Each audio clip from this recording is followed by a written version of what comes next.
श्री स्वामी समर्थ. नमस्कार मंडळी, स्वागत आहे तुमचे माझ्या यूट्यूब चॅनलवरती.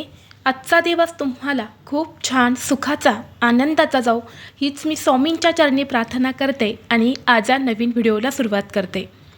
आज 1 एप्रिल वार बुधवार आणि आज आहे चैत्र पौर्णिमा. चैत्र महिन्यातील शुक्ल पक्षातील पौर्णिमा तिथीला चैत्र पौर्णिमा या नावाने ओळखले जाते.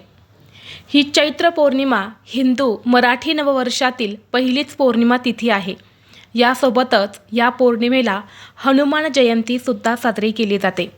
या चैत्र पौर्णिमेचा प्रारंभ आज बुधवारी 1 एप्रिलला सकाळी 7:06 झालेला आहे आणि पौर्णिमेची समाप्ती 2 एप्रिलला सकाळी 7:48 होणार आहे.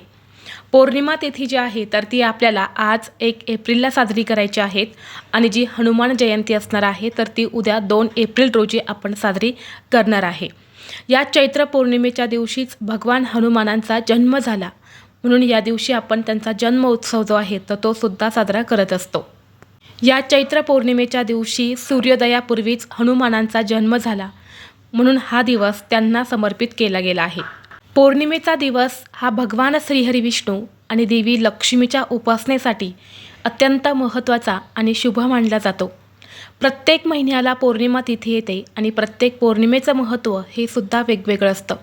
चैत्र पौर्णिमा जी आहे तर ती अतिशय महत्त्वाची तिथी मानली जाते, कारण या चैत्र महिन्यामध्ये चैत्र नवरात्र साजरी केली जाते आणि या चैत्र पौर्णिमेला आपल्या कुलदेवीची सेवा उपासना जी आहे तर ती सुद्धा केली जाते. हिंदू धर्मग्रंथानुसार या चैत्र पौर्णिमेला व्रत केल्याने सर्व इच्छा मनोकामना ह्या पूर्ण होतात आणि रात्री चंद्र पाहिल्यानंतर हा उपवास जो आहे तर तो सोडला जातो. जर आपण प्रत्येक महिन्यात येणाऱ्या पौर्णिमेला उपवास केला तर मुलांच्या आयुष्यात ज्या काही समस्या आहे, ज्या काही अडचणी आहे तर त्या नक्कीच दूर होतात. या चैत्र पौर्णिमेच्या दिवशी साक्षात धनाची देवी माता लक्ष्मी ही पृथ्वीवरती भ्रमण करत असते. जो व्यक्ती तिची सेवा उपासना उपाय करतो त्या व्यक्तीला ती धनधान्य समृद्धी प्रदान करत असते आणि म्हणून हा दिवस लक्ष्मी प्राप्तीसाठी आणि धनप्राप्तीसाठी सुद्धा खूप महत्त्वाचा मानला जातो. त्याचबरोबर जर तुम्हाला प्रत्येक महिन्यात येणाऱ्या पौर्णिमेला सत्यनारायण पूजा करण्याची सुरू करायची असेल तर तुम्ही या चैत्र पौर्णिमेपासून नक्कीच सत्यनारायण करायला सुरुवात करू शकता. धार्मिक दृष्टीने हा दिवस अतिशय महत्त्वाचा आणि शुभ असल्यामुळे या दिवशी व्रतासोबतच भगवान विष्णूंच्या आणि माता लक्ष्मीच्या पूजेसोबतच काही प्रभावी उपाय आणि सेवासुद्धा केल्या जातात. आज व्हिडिओमध्ये मी तुम्हाला एक अतिशय प्रभावी असा उपाय सांगणार आहेत. आज चैत्र पौर्णिमेच्या दिवशी संध्याकाळी कापुरासोबत ही एक वस्तू जाळायची आहे. ही वस्तू जाळल्याने घरात असलेले दुःख, दारिद्र्य, इडापिडा, आजारपण, पितृदोष, नजरबाधा संपूर्णपणे नष्ट होऊन लक्ष्मीची कृपा तुमच्यावरती होईल. घरात अखंड लक्ष्मी नांदेल. घराची, मुलांची, पतीची अगदी भरभरून प्रगती होईल. तर अशी कोणती वस्तू आहे जी आपल्याला संध्याकाळी कापुरासोबत जाळायची आहेत, हा उपाय कोणत्या वेळेत करायचा आहे याबद्दलची संपूर्ण माहिती या व्हिडिओमध्ये मी तुमच्यासोबत शेअर करणार आहे. त्यामुळे तुम्ही हा व्हिडिओ स्किप न करता शेवटपर्यंत नक्की पहा. चॅनलवरती नवीन असाल तर सबस्क्राईब करा आणि असेच माहितीपूर्व नवनवीन व्हिडिओ पाहण्यासाठी बेल आयकॉनलाही प्रेस करा, म्हणजे जेव्हा कधी मी नवीन व्हिडिओ अपलोड करेल त्याचं नोटिफिकेशन सर्वात अगोदर तुम्हाला भेटेल आणि तुम्ही एक पण व्हिडिओ मिस करणार नाही. तसेच हाईप बटन देखील क्लिक करा. आज या व्हिडिओमध्ये मी तुम्हाला जो उपाय सांगणार आहे तर हा उपाय आपल्याला आज बुधवारी चैत्र पौर्णिमेला संध्याकाळी करायचा आहे. संध्याकाळी 6 वाजल्यापासून ते अगदी रात्री 12 वाजेपर्यंत हा उपाय तुम्ही कधीही करू शकता. अगदी चंद्रोदय झाल्यानंतर तुम्ही हा उपाय केला तरीसुद्धा चालेल. दररोज नित्यनेमाने आपल्या घरामध्ये माता लक्ष्मीची पूजा करावी असे आपल्या धर्मशास्त्रामध्ये सांगितले आहे. परंतु दररोज आपल्याला माता लक्ष्मीची पूजा, सेवा, उपासना करणे शक्य होत नाही. मात्र किमान प्रत्येक महिन्यात येणाऱ्या पौर्णिमेला माता लक्ष्मीची पूजा करावी. ज्या घरातील स्त्री आज संध्याकाळी घरामध्ये हा उपाय आवर्जून करते त्या घरामध्ये नेहमी माता लक्ष्मी अखंड वास करते. लक्ष्मीची अखंड कृपा प्राप्त होते.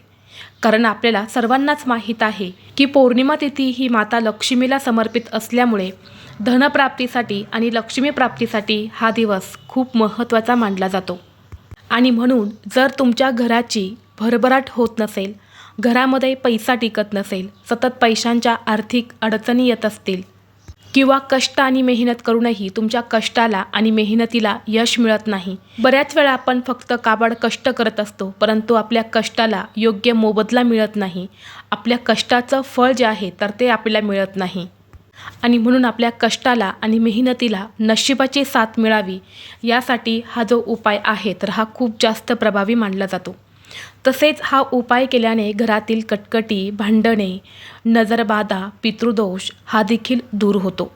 जर घरामध्ये सतत तुमच्या वाद विवाद क्लेश होत असतील, मग ही भांडणे नवरा बायकोंची असेल, आई मुलांची असेल किंवा कुटुंबामध्ये इतर सदस्य असेल ज्यांच्यामध्ये सतत वाद होत असतील किंवा आपल्या घराला कोणी नजरबाधा केलेली असेल तरीसुद्धा आपल्या घरामध्ये अनेक अडचणी अडथळे जे आहेत तर ते येत असतात. तसेच घरामधील मुलं सतत हट्टीपणा करत असेल, सांगितलेली कोणतीही गोष्ट ऐकत नसेल, सतत उद्धटपणाने बोलत असेल किंवा सतत आजारी पडत असेल तर हा उपाय तुम्ही घरामध्ये नक्की करा. हा उपाय जर तुम्ही या चैत्र पौर्णिमेला केला तर मुलांच्या प्रगतीतील जे काही अडथळे आहेत तर ते सुद्धा दूर होतात. मुलांचा हट्टीपणा जो आहे तर तो सुद्धा कमी होतो. तसेच हा उपाय इतका प्रभावी आहे की हा उपाय केल्याने घरातील प्रखर पितृदोष हा सुद्धा दूर होतो आणि अखंड लक्ष्मी प्राप्ती होते. आपल्या घराची, मुलांची, पतीची प्रगती व्हायला सुरुवात होते. त्याचबरोबर हा उपाय केल्याने आपल्या घरामध्ये एक प्रकारची सुख, शांती आणि समृद्धी येते. तसेच आपल्या कुटुंबामध्ये एकोपा निर्माण होतो. एक सकारात्मक आणि आनंदाचे वातावरण जे आहे तर ते आपल्या घरामध्ये निर्माण होते आणि या सर्व गोष्टींनाच लक्ष्मी नांदणे असे म्हणतात. बघा, जेव्हा आपल्या घरामध्ये सकारात्मक आनंदाचं वातावरण असतं ना, तेव्हा लक्ष्मी ही स्वतःहून आपल्या घरामध्ये येत असते आणि ती अखंड स्वरूपात आपल्या घरामध्ये वास करते. ते आपलं घर सोडून कधीही कुठे जात नाही. ज्या घरामध्ये नेहमी क्लेश, अशांतता असते ना, तिथून लक्ष्मी नेहमी काढता पाय घेत असते आणि म्हणून आपण हा उपाय जो आहे तर तो आज पौर्णिमेला करणार आहे. पौर्णिमेच्या दिवशी केलेले उपाय जे आहे तर ते कधीच वाया जात नाही. या उपायांचा आपल्याला निश्चितच फळ प्राप्त होते. आता हा उपाय करण्यासाठी तुम्हाला सर्वप्रथम तुमच्या देवघरामध्ये जो दिवा तुम्ही नेहमी लावतात तर तो दिवा प्रज्वलित करून घ्यायचा आहे. देवघरासमोर छान धूप किंवा अगरबत्ती लावून घरातील वातावरण हे प्रसन्न करायचं आहे. यानंतर सगळ्यात महत्त्वाची गोष्ट म्हणजे तुम्हाला मुख्य प्रवेशद्वारावरती सुद्धा दिवा लावायचा आहे. नित्यनेमाने दररोज आपल्या मुख्य प्रवेशद्वारावरती दिवा हा नक्की लावावा. परंतु प्रत्येक दिवशी शक्य नसेल तर किमान अमावस्या आणि पौर्णिमेला तरी हा दिवा नक्की लावावा. यानंतर तुळशीपाशी सुद्धा एक दिवा लावून घ्यायचा आहे आणि यानंतर तुम्हाला हा जो उपाय आहे तर हा करायचा आहे. आता उपाय करण्यासाठी तुम्ही कापूर जाळण्याचं भांडं घेतलं तरीही चालेल, एखादी मातीची पंती किंवा प्लेट देखील घेऊ शकता. त्यामध्ये तुम्हाला सर्वात प्रथम थोडेसे तांदूळ जे आहेत तर ते ठेवायचे आहेत आणि त्यासोबतच आपल्याला 3 भीमसेनी कापराच्या वड्या ठेवायच्या आहेत. भीमसेनी कापूरच घेण्याचा तुम्ही जास्तीत जास्त प्रयत्न करा. भीमसेनी कापूर तुमच्याकडे नसेल तर तुम्ही साधा कापूर घेतला तरीसुद्धा चालेल. यानंतर या भीमसेनी कापुरासोबतच तुम्हाला 2 अखंड फुलाच्या लवंगा ज्या असतात तर त्या ठेवायच्या आहेत आणि एक हिरवी वेलची तुम्हाला ठेवायची आहेत. लवंग आणि हिरवी वेलची ही माता लक्ष्मीला अतिशय प्रिय आहे. लक्ष्मीला आपल्या घराकडे आकर्षित करण्यासाठी, लक्ष्मी प्राप्ती आणि धनप्राप्तीसाठी या 2 वस्तू खूप महत्त्वाच्या असतात. कापूर जो असतो ना, तो आपल्या घरातील नकारात्मक ऊर्जा, इडापिडा, वास्तुदोष, ग्रहदोष दूर करत असतो. म्हणून आपल्याला 3 कापूर वड्या घ्यायच्या आहेत. यानंतर हा जो कापूर आहे तर हा कापूर आपल्याला आपल्या देवघरासमोर प्रज्वलित करायचा आहे. कापूर प्रज्वलित केल्यानंतर तुम्हाला ओम ऐं ह्रीं क्लीं चामुंडाय विच्चे या नवरनव मंत्राचा जप करायचा आहे किंवा ओम श्री महालक्ष्मी नमः, ओम श्री महालक्ष्मी नमः या मंत्राचा जप करायचा आहे. काही वेळानं ते भांडं देवघरासमोरून उचलायचं आहे. त्याचा धूर हा संपूर्ण घरामध्ये तुम्हाला फिरवायचा आहे. यानंतर हे भांडं आपल्या मुख्य प्रवेशद्वारावरती नेऊन ठेवायचं आहे. जोपर्यंत हा कापूर जळत आहे तोपर्यंत तुम्हाला याच मंत्राचा जप करायचा आहे. आता काही वेळानं या भांड्यातील वस्तू शांत झाल्यानंतर त्यामध्ये पाणी टाकायचं आहे आणि हे पाणी तुळस सोडून कोणत्याही झाडाला तुम्ही टाकू शकता किंवा ह्या वस्तू तशाच तुम्ही निर्माल्यामध्ये टाकल्या तरीसुद्धा चालेल. आणि जर तुमच्याकडे शुद्ध गाईचं तूप असेल तर जेव्हा तुम्ही हा कापूर प्रज्वलित करणार आहे तेव्हा कापूर प्रज्वलित केला की त्यावरून 1 ते 2 थेंब शुद्ध गाईचं तूपसुद्धा तुम्ही टाकायचं आहे. तूप नसेल तर नाही टाकलं तरीसुद्धा चालेल, परंतु टाकलं तर अतिशय उत्तम. जेव्हा तुम्ही पेटत्या कापुरावरती तूप टाकताना तेव्हाच तुमची वास्तू जी आहे तर ती पवित्र आणि शुद्ध होत असते. तर अशा पद्धतीने हा छोटासा उपाय जो आहे तर तो आपल्याला आज चैत्र पौर्णिमेला संध्याकाळी आपल्या घरामध्ये करायचा आहे. हा उपाय केल्याने घरातील कटकटी, मतभेद, वास्तुदोष, नजरबाधा, नकारात्मक ऊर्जा, दारिद्र्य दोष हे नष्ट होतात आणि आपल्या कुटुंबाची भरभरून प्रगती व्हायला सुरुवात होते. जर आपल्या घरात सुतक असेल, स्त्रियांना मासिक धर्म असेल तर हा उपाय करता येणार नाही. स्त्रियांना मासिक धर्म असेल तर पुरुषांनी हा उपाय केला तरीसुद्धा चालेल. त्याचबरोबर जर तुमच्यावरती एखादं कर्ज असेल, कर्ज हे घराचं, जमिनीचं, गाडीचं कुठलंही कर्ज असेल आणि त्या कर्जातून तुम्हाला लवकरात लवकर मुक्त व्हायचं आहे, कर्ज परतफेड करायचं आहे, परंतु कर्ज फेडण्या इतका पैसा तुमच्याकडे येत नसेल, कर्ज तुमच्याकडनं फिटलं जात नसेल तर तुम्हाला आज कर्जमुक्तीसाठी एक उपाय सांगते. आता असं नाही की तुम्ही उपाय केला आणि लगेच तुमचे कर्ज संपले, असं तर अजिबात होणार नाही. परंतु बघा, आपण बऱ्याच वेळा कर्ज फेडण्यासाठी भरपूर प्रयत्न, कष्ट करतो, परंतु आपलं कर्ज जे आहे तर ते काही केल्याने कमी होत नाही, आपल्या कष्टाला यश मिळत नाही. आणि म्हणून याच कष्टाला, याच प्रयत्नांना यश मिळावं यासाठी आपण कर्जमुक्तीसाठी हा उपाय करणार आहे. कारण फक्त कष्ट करणं म्हणजेच योग्य मार्ग नसतो, तर त्या कष्टाला यश मिळणं हे सुद्धा तेवढंच महत्त्वाचं असतं. म्हणून तुम्हाला काय करायचं आहे, आपल्या वास्तूमध्ये, आपल्या घरामध्ये जी उत्तर दिशा आहे, उत्तर दिशा ही धनाची देवी माता लक्ष्मी आणि कुबेरांची दिशा आहे. त्याच दिशेकडनं आपल्या घरामध्ये जी काही धनसंपत्ती जी आहे तर ती येत असते.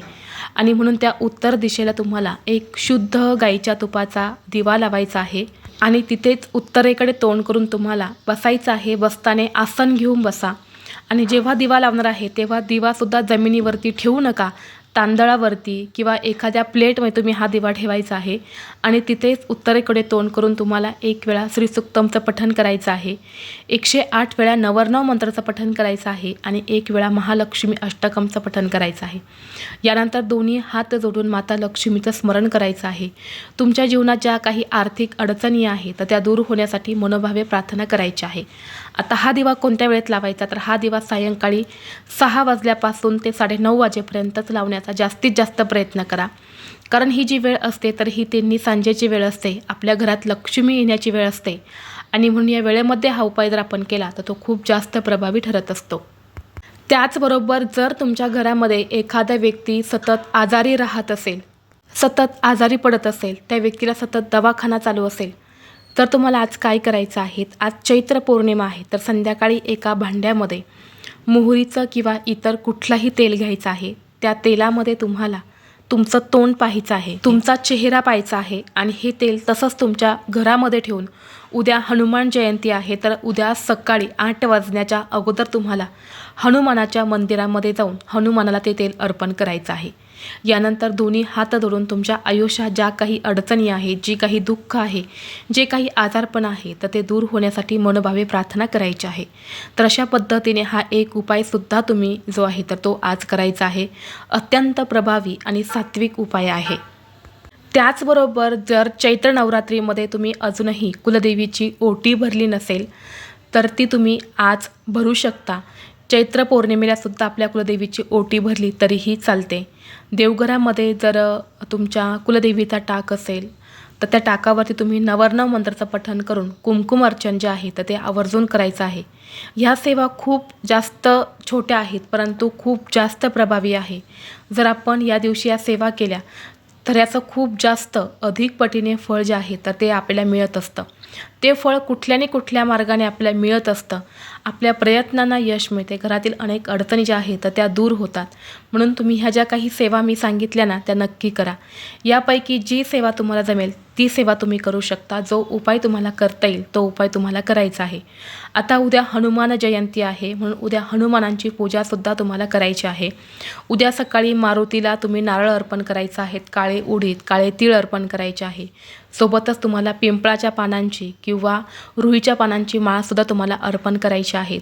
स्त्रियांनी सुद्धा हनुमानाच्या मंदिरात जायचं आहे आणि दर्शन करायचं आहे. बघा, हनुमान जयंतीच्या दिवशी जर तुम्ही मंदिरामध्ये गेले तर नक्कीच तुमच्या जीवनातील सर्व दुःख संकट जे आहे तर ते नक्कीच कमी होतात. तर ही अत्यंत महत्त्वाची माहिती मला तुमच्यापर्यंत शेअर करायची होती. व्हिडिओ तुम्हाला आवडला तर लाईक करा, चॅनलवरती नवीन असाल तर सबस्क्राईब करा आणि हा व्हिडिओ आपल्या मित्रपरिवारासोबत जास्तीत जास्त शेअर करा. चला तर मग भेटू असंच पुढल्या एका नवीन व्हिडिओमध्ये. तोपर्यंत सर्वांना श्री स्वामी समर्थ.